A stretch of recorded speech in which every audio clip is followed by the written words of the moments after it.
Hi guys. So I've talked to you guys a lot about brain synchronization. So what I want to do now is talk to you about why we need it and how do we get it? What do we do for it?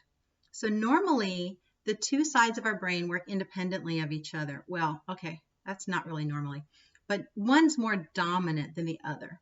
So we kind of jump around between being logical and analytical using our left brain thinking. And then we might, 45 minutes later, be more creative, emotional, intuitive, being dominated by our right brain thinking. And so this dominance will flip back and forth throughout the day normally in a normal brain. Okay?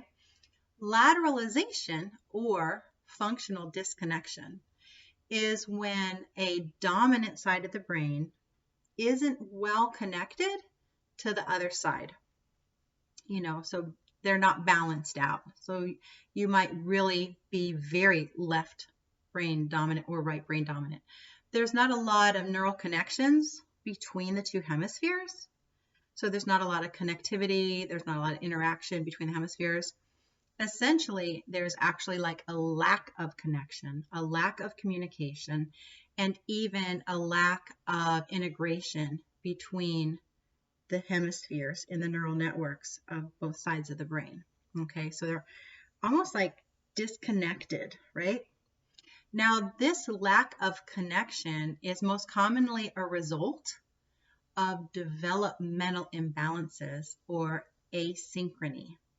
So this means that, one side of the brain is delayed or even slowed in its development, which causes the other side, right, to mature or to grow faster. So this is an imbalance, and this imbalance in growth and maturity actually prevents the two hemispheres of the brain from properly integrating or talking to each other, okay? So this results in an unevenness of functional abilities, right? Where one side of the brain might be too strong, like I'm probably very left-brained relative to my right side, which is rather weak. So some examples would be someone with high level intelligence, but they're also very obsessive, compulsive, or hyperactive, right? That's when the left brain hemisphere is strong and the right hemisphere is delayed. So in other words, they haven't grown at the same pace, okay?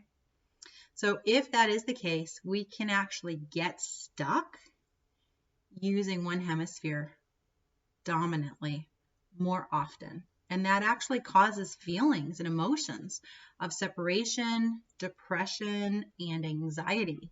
Now, did you imagine that your brain hemispheres could cause that, right? The connectivity.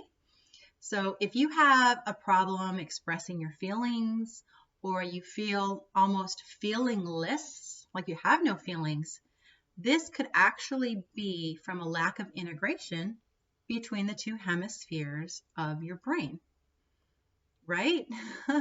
So here are some brain characteristics and functions that you can kind of compare yourself to. So the left brain hemisphere characteristics and functions, the things that the left brain is, responsible for: speech and language, analytical thinking, attention to detail, fine-tuning that attention, detail-oriented work, right? Fine motor skills and control, like playing the piano. And now here are some characteristics of a left brain deficiency or weakness. Really good with nonverbal communication, but not so much with the written or the spoken. Not good at following any kind of routine. Has difficulty following multiple step instructions, especially auditory or written. May have poor self-esteem, of course. May be difficult to motivate. Sees the big picture. Right brain strong. Is prone to ear infections. Isn't that an odd one? and they are very typically dyslexic. All right, let's move to right brain hemisphere and the characteristics and functions of the right brain.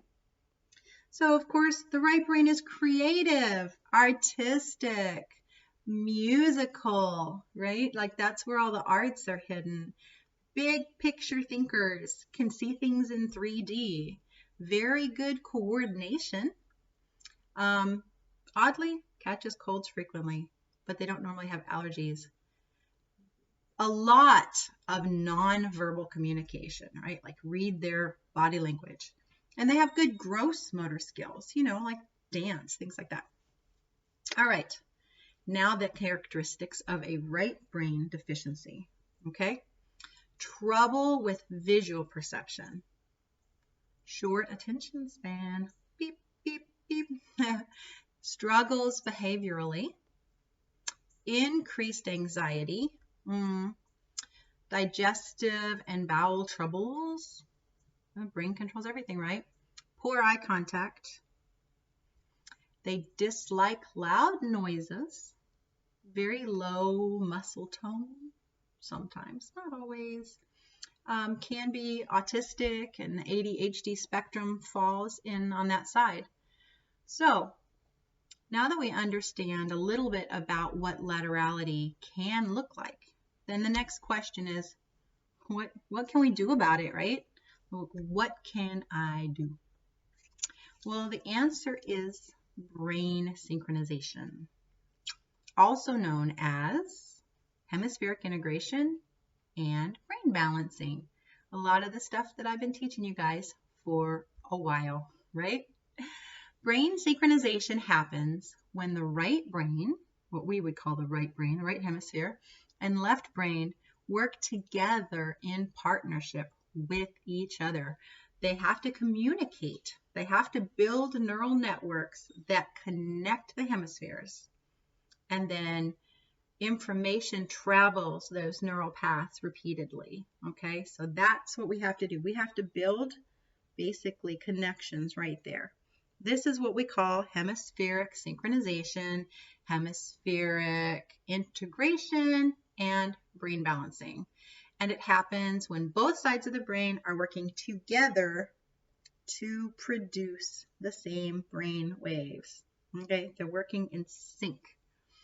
It's the communication and activation between both the left and right hemispheres of the brain. All right, we got to get them talking to each other. So one's not dominant and the other, so weak, right? Like we need to strengthen the weak one and of course use our strong one as well. So there's a lot of things that we can do to activate brain balancing. My very personal favorite, which you probably already know, is neuromotor exercises. Now, I find neuromotor exercises the easiest to do and to teach others to do because anybody can do it. It doesn't matter how old you are or if you have any disabilities, there are exercises that you can do that actually link the left and right brain hemispheres, right? So I teach people a lot of exercises on my channel, on YouTube, and through my website blog. So check those out to get the exercises. Literally 5 minutes a day worth of exercises can really change your life. So another great resource that I use for brain synchronization is Binaural Beats. And I really do like Binaural Beats because you can literally just sit back in your easy chair and use a set of stereo headphones and just listen for 15 minutes.